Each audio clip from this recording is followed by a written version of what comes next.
All right, welcome back. I'm Bill Westlake, and this is Lag Demon Programming. In our last video, we developed a money system, and we developed a way to create random numbers of coins for things like chests and other items. So in this video, we're going to start to develop our command structure and how we're going to parse commands. So I'm going to get rid of all this commented out code here, except yeah, I'm just going to get rid of all of it. We don't need it. We'll fire things up the way we need to when we get to that point. So we have here in our dungeon crawl game, we have this eval command and a print results command. So eval command is what's going to actually call our command structure. So the first thing we're going to start with is kind of an abstract command, something that we'll create a new class here, and we'll just call it command. It's going to be the base class of things that process commands, and so what it's going to do is it's going to have its constructor. It doesn't. It just needs a default constructor. What we're going to have in this, however, is individual commands will have a constructor that take the commands in the information they need. It's going to be a very simple class. It's going to have a single function. It's going to return a bool, which is going to tell whether the command succeeded or failed. Actually, you know what? For the moment, we'll return a bool, but we're going to make that a little bit more complete, and we're just going to call it run the command, and we're going to say equals 0, and what that means, actually, instead of run, let's call it execute.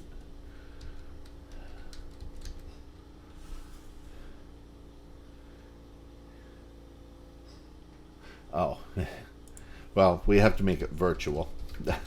All right, what a virtual function is, it's one that can be overridden in a subclass. An overridden function is where it's going to call it on something that looks like this base command, and it's going to run it on the actual class that it's been instantiated for that. And I'll show you how that's going to happen. And yeah, it just needs a default constructor. All right, so let's think about what our first command is. Our first command, what we want to type, is going to be something like go, and then the name of a room. Okay, so let's create another class, and we'll create a class, and we're going to call it the go command. So the go command, we're going to do an include command, so we've got access to that, and we're going to say colon here, and we're going to say public command, which means that this class is inheriting from command. And now we've got to override that function, because until we do, we're an abstract class. So we're going to say virtual bool execute. But for our go command, we need another one up here.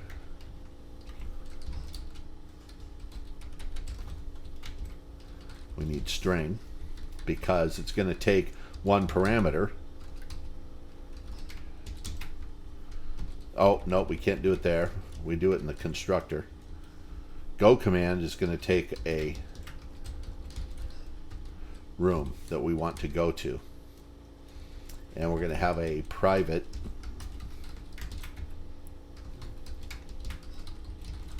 we'll say underscore room. And we don't really need the go command CPP file, so we will remove that and we will delete it,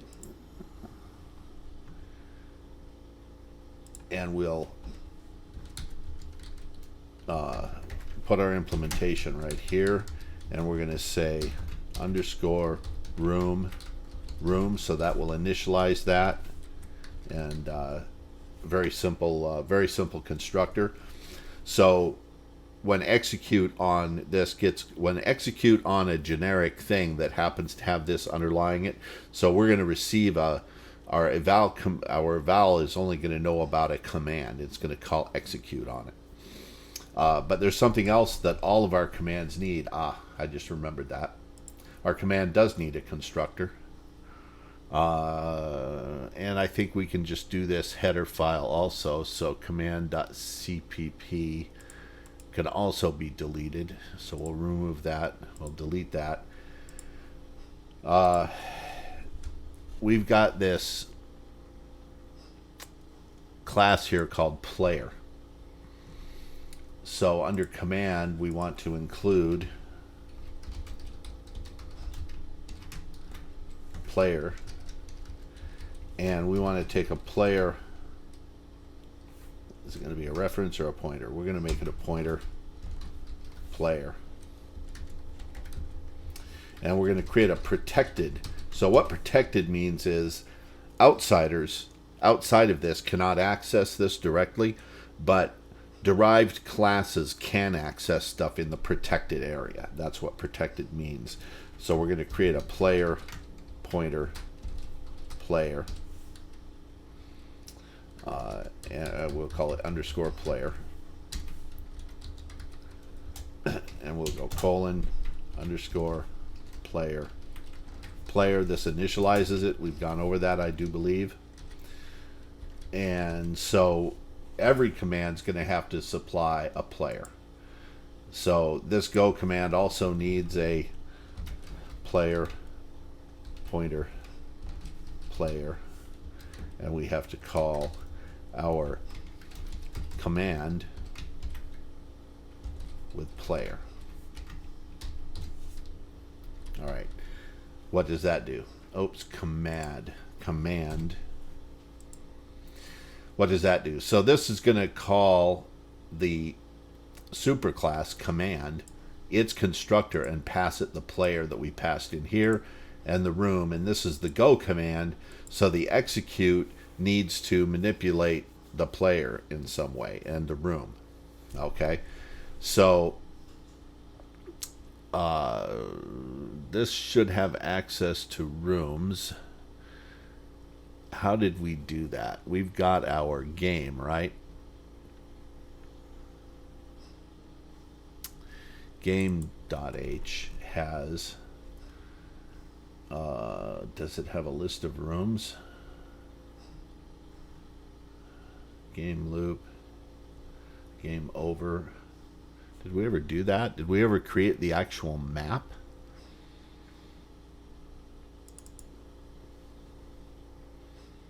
Dungeon crawl game. I guess we didn't.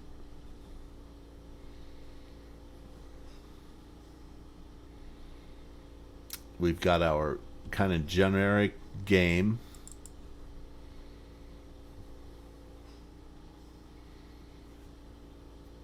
Has the eval command. We've got our dungeon crawl game. Here it is. Okay, it does have rooms. It's calling the eval command. Print result, create room, find, connect rooms. So for the command to execute, it also needs to know something about these. We've got a current room in the game, and we've got a list of rooms here. So in order to execute the go command, we have to be able to tell the player to go to a different room. We've got various items that we can add and remove, and the player does not have access to the game.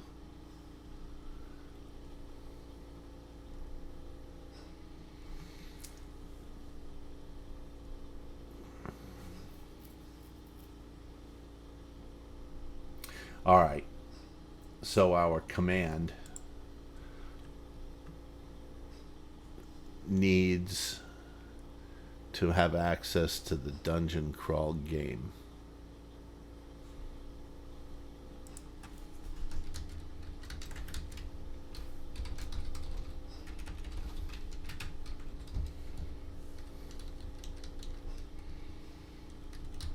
And so we're also going to have to pass in a dungeon crawl game pointer. We'll call game. And we'll say game pointer underscore game.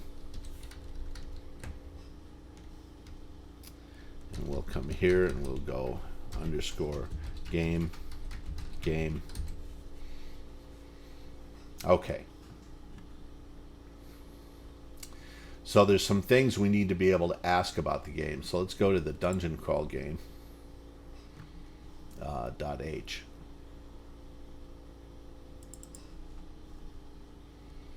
We've got the ability to connect rooms. We've got the ability to find a room. That's what we want. Okay.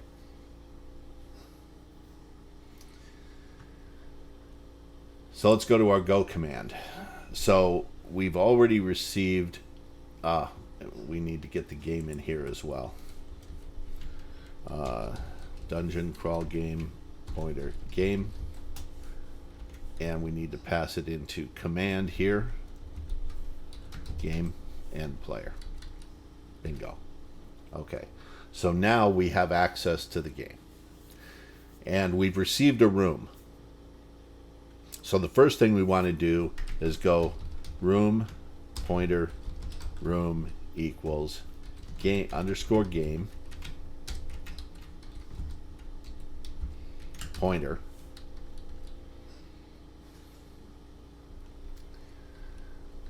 do we not have a find room? I could have swore I saw find room in there. Did I do something wrong? Dungeon crawl game. Nope, dungeon crawl game .h. Find room. Public. Oh, it's just find. Okay, yeah. Public find. Go command. Game pointer. Find. Underscore room. Why isn't it accessible? Game dungeon crawl game. What did I do wrong? Command.h. Oh, I called it game. These are specific to dungeon crawl, so it needs to be the dungeon crawl game pointer. We could abstract some of that, but that doesn't apply to just any game. This only applies to this game. And so now we've got the find. We found the room. Okay. If room does not equal null pointer, so we want to check to make sure it's not null. If it's not null, we want to go player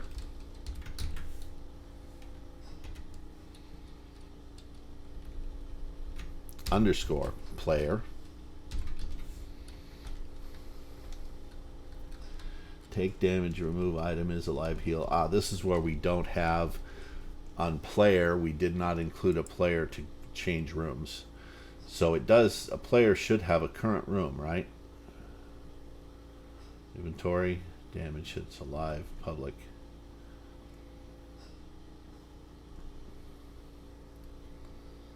Did I not add that to player?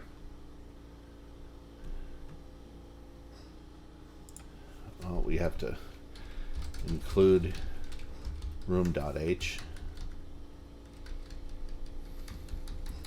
And we'll say room pointer underscore current room.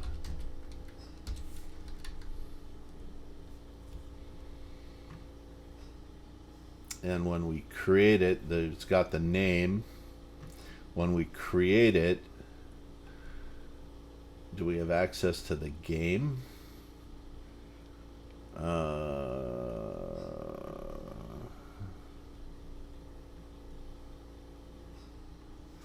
What we'll do here is we'll go void set room pointer room pointer room, and we'll go current room equals room. Now on our go command we can say player set room and return true. Otherwise, return false.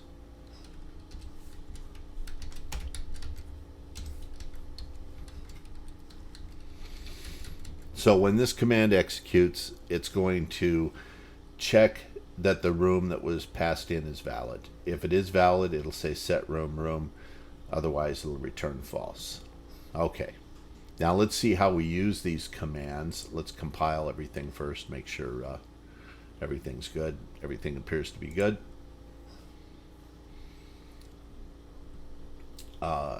Here's our game. Nope, our dungeon crawl game. We've got this eval command, and that's here. This is where we're doing the eval command. So we get this command string, and we split it into these words. And right now we're just printing them out. We want to get rid of that. Okay.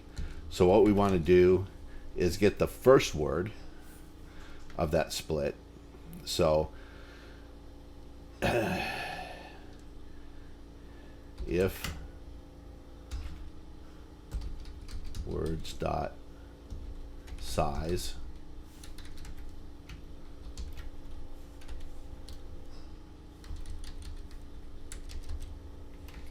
is greater than 1.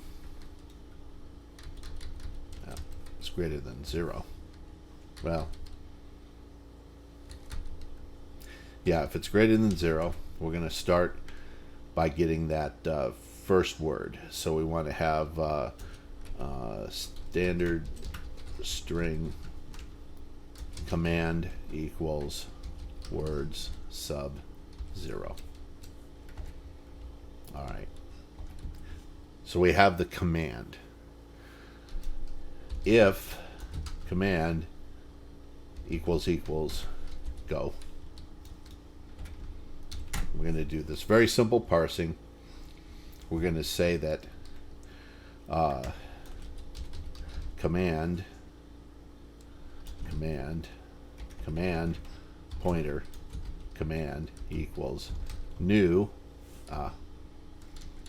We've got to include command.h and include go command.h. So what we're gonna we'll have a put this up here and set it to null pointer. Now we can say command equals new go command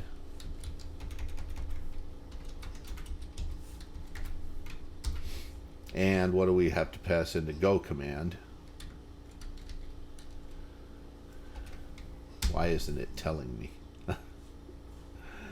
We need to pass in this and the player.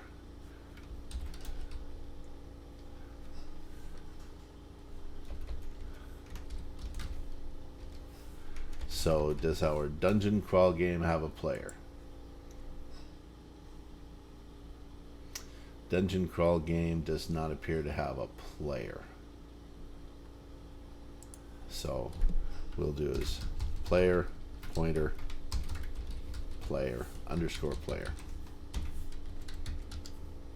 And when we kick off the dungeon crawl game, we have to supply it a player pointer player.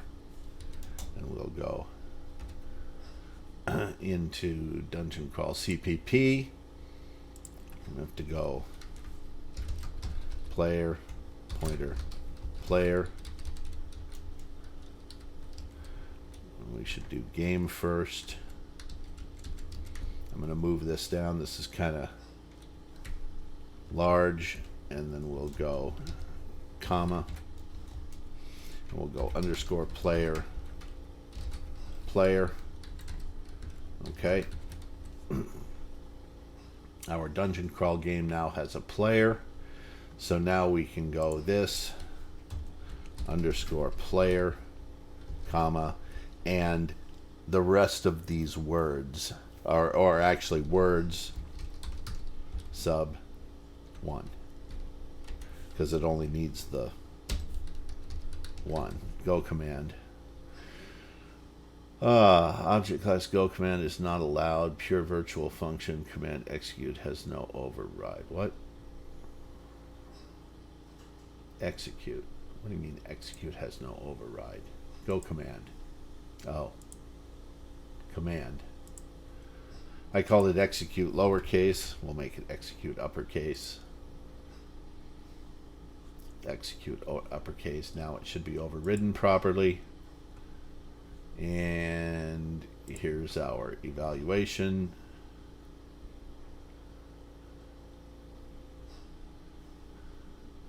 Why doesn't it like that?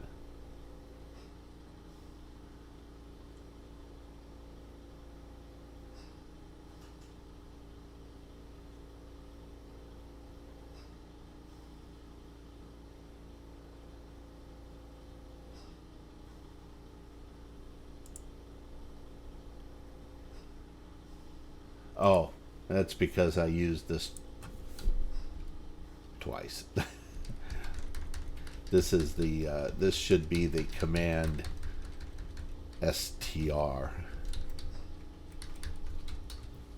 There we go. So we're going to have a series of if statements in here to find the command. When we get down to here, we're going to say if command does not equal null pointer, we're going to call command pointer execute, and it will execute that command.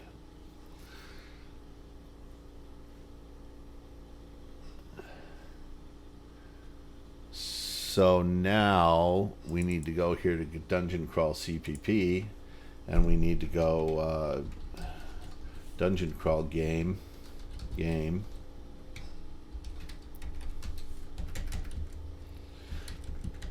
Actually, we need to go player.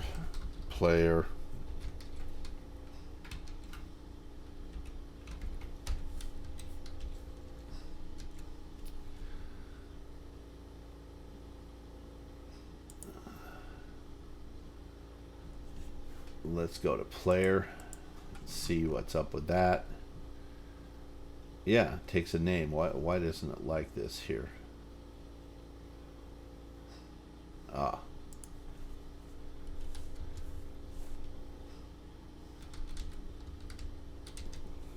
Comma underscore current room. No pointer. So that's initialized.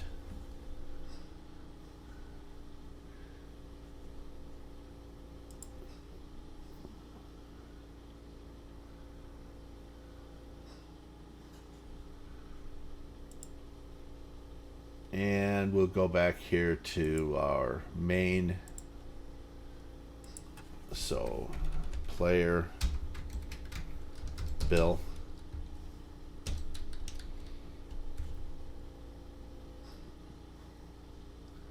Game has to have some things in it, right? It has to have ampersand player. So that's the address of that player, so it becomes a pointer inside.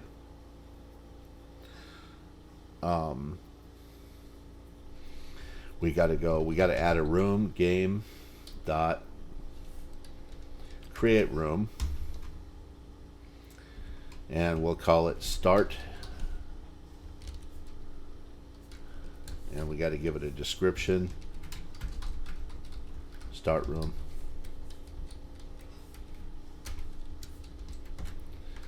game dot create room. We'll call it store like we did before.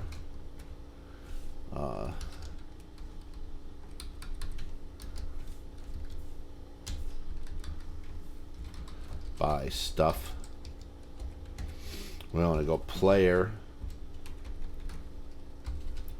dot set room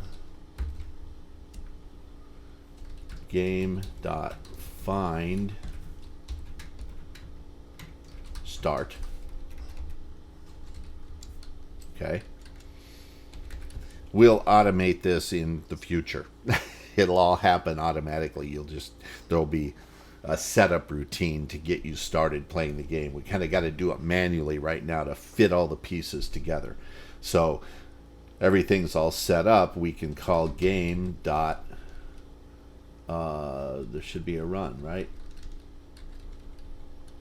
Read input, print result. Game loop. Game.game loop. And our go command should work. But what we want to do, one more thing we want to do in that go command is here, if command does not equal null pointer, execute, else we want to go standard cout unknown command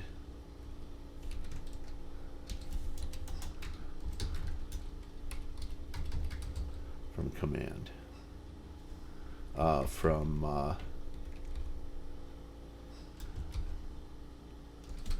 command string.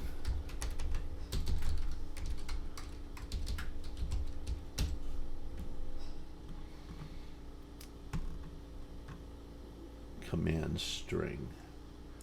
So actually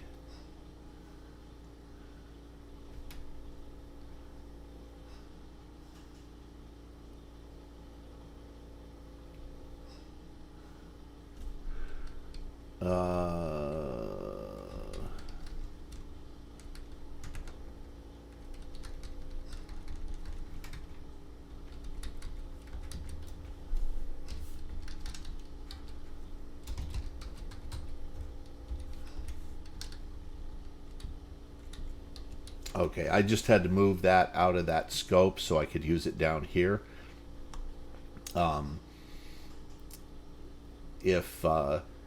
If this is if it's not greater than 0, we can say else. We want to do some error handling in here. We can just grab this line and change it. We'll print out an error here. We'll just say huh?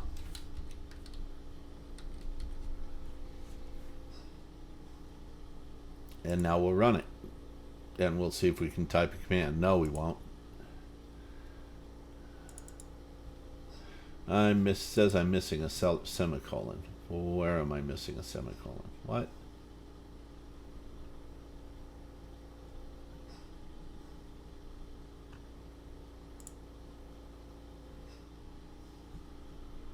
Okay, sometimes you have to go through several of these errors to actually find what's going on. Dungeon crawl game player.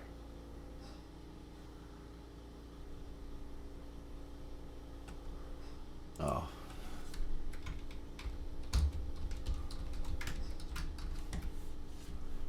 Let's try it again. There it goes. Okay, and now we can type a command. So let's type garbage. Huh? Unknown command, garbag. Let's type go store. Huh? Go store. Huh? Okay, interesting. What's happening? Oh, time to troubleshoot. Okay. Here, let's trace through some things. We're calling our game loop. Okay. On our dungeon crawl game. Game loop. Actually, game loop is in game, isn't it? Or is it a game.cpp? Here's the game loop. It prints the prompt and it calls eval command and it calls read input. That should get a line, read input, calls eval command. So that should call eval command on our dungeon crawl game.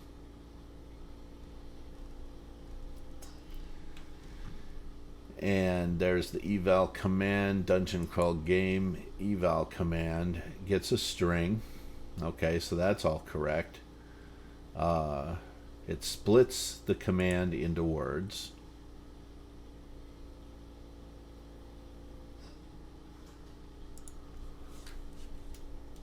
Oh, it probably worked. I put this in the wrong place. That's all. It wasn't. It was. It probably put us to the right room, but we need to have another command to be able to print out where we are. So actually, every time we execute a command, let's print out the info. Dungeon crawl game. There was a way we were printing out some info about the character, the player.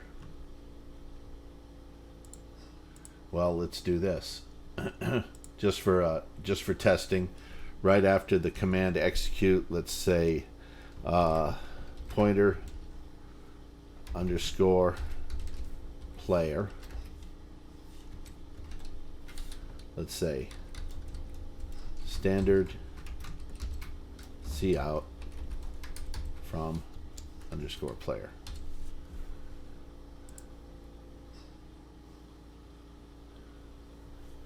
And let's say go store. And it printed out, so it actually ran it, but we're not saying in our printout where we are. So let's refine this a little bit. We can move that responsibility to the player.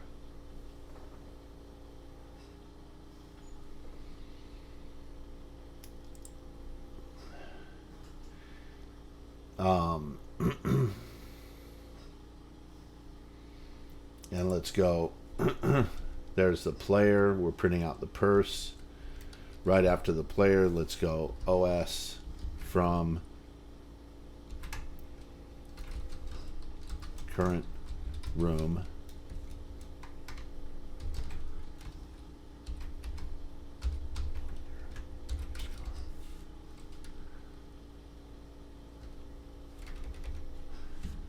This is our player, right?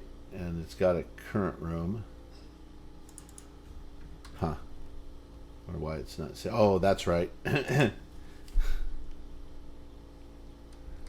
We pointer. Oh, we've got the player. We are the player. Oh, the current room. We got to go player pointer player dot player dot underscore current room, but that's a pointer, so we want to go pointer. Oops, I forgot a endl. Let's do that. And so let's go store. And current room is start. It didn't move. It didn't change the current room of the player. Why? Go store. Oh, store. Current room is store. Perfect. Exits inventory.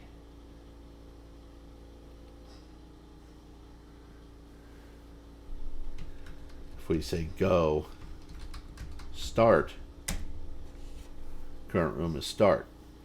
Okay, but what it's doing is it's finding any room in the entire dungeon and it's taking us directly to that room. It's like a teleport. We probably don't want that. We don't have a quit command yet. Unknown command quit. So that is the basic concept of parsing. We'll create a couple more commands in the video, or in the next video, and we'll narrow it to only being able to check those exits in the current room that you're in. So we'll have to get the current room. We'll have to have a function to check against whether you can go to that room or not.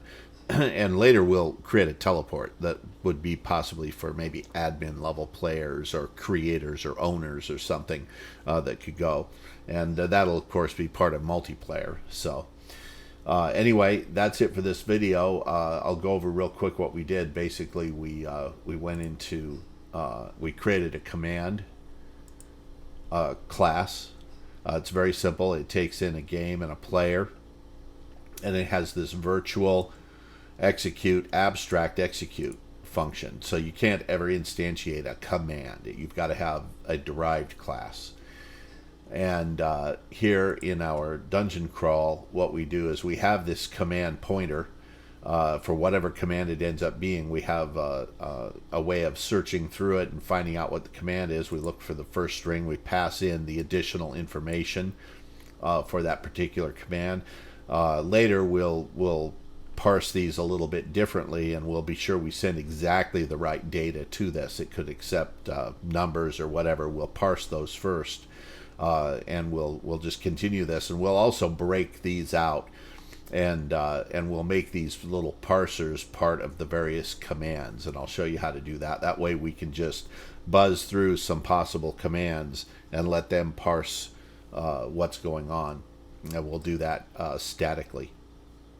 So anyway, thanks for watching. I hope you enjoyed the video.